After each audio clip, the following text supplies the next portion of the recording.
તો બીજી તરફ આપણે વાત કરીએ તો વડોદરાના જીએસએફસીના કોન્ટ્રાક્ટર કર્મચારીઓનો પગાર બંધ કરીને છૂટા કરી દેવાતા જીએસએફસી કંપનીના બહાર સૂત્રોચ્ચાર સાથે ધરણા યોજી અને ન્યાય આપોની માંગણી કર્મચારીઓ કરી અને જીએસએફસી કંપની દ્વારા 100 જેટલા કર્મચારીઓનો પગાર બંધ કરીને છૂટા કરી દેતા કર્મચારીઓ છેલ્લા 15 દિવસથી ધરના પર બેઠા છે।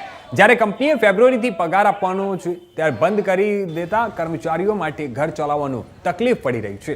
કામદારોએ જણાવ્યું હતું કે વર્ષ 2015માં કેસ દાખલ કરવામાં આવ્યો હતો અને 2017માં કોર્ટે ચુકાદો આપ્યો હતો કે જ્યાં સુધી નવીમાં ચુકાદો કે સુધારો ન આવે ત્યાં સુધી શ્રમજીવીઓનું પગાર ધોરણ ચાલુ રહેવું જોઈએ અને આ ચુકાદા મુજબ કંપનીએ કામદારોનું પગાર ધોરણ બંધ કરવું કે તેમને છૂટા કરવા ન જોઈએ।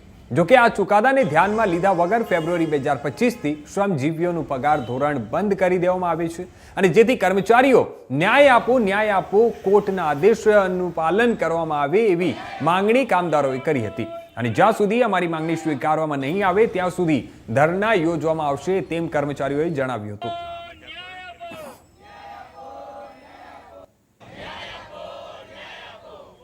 અમે આજે 17 દિવસથી ધરણા પર બેઠા છે।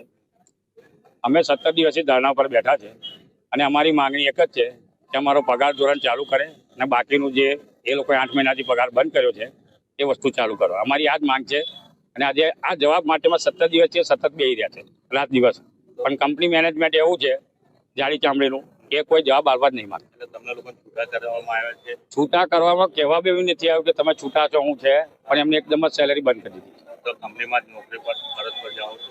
ના, હા ચાલુ છે, ફરજ પર ચાલુ છે। હા, પગાર ધોરણ નથી આપતા અને મેનેજમેન્ટ કે જવાબ જ નથી આપ્યા। આજે 17 દિવસથી અમે બેઠા છે અને અમે અલગ અલગ રીતે બધી રીતે પૂછ્યું છે, બબે દાડા કરીને 17 દાડા કર્યા તો બી એ લોકો કોઈ જવાબ આપ્યો નથી। ત્યાં સુધી ધરણા યોજશો? અમે જ્યાં લગીને અમારો જવાબ નહીં મળે ત્યાં લગીને ધરણા ઉપર છે। શું નામ છે? બ્રિજેશ પટેલ। પગાર બંધ છે। અમે 18 દિવસથી બેઠા છે હડતાલ પર, ભૂખ્યા તરસા રાત દિવસ વરસાદમાં બી બેસી રહે, તાપમાં તડકે છે, તપે છે, પણ આ લોકોને પેટનું પાણી આવતું નથી। શું રીઝન શું આપ્યું છે તમને? એ લોકો કે છે અમે કામ માંગીને પગાર લેવા માંગીએ છીએ, પણ આ લોકોને કઈ જવાબ આપવા તૈયાર નથી। 2 દિવસના જવાબ, આજે 18 દિવસ થયા। અત્યારે અમારા છોકરાઓ બીમાર છે, મૂકીને ઘરે આવ્યા છે, સ્કૂલ બગડે છે, સ્કૂલમાં ફી ભરવાની છે, ભરવું કેવી રીતે? 8 મહિના પગાર ઘર કેવી ચલાવવું? છોકરાને શું ખવડાવવું છે?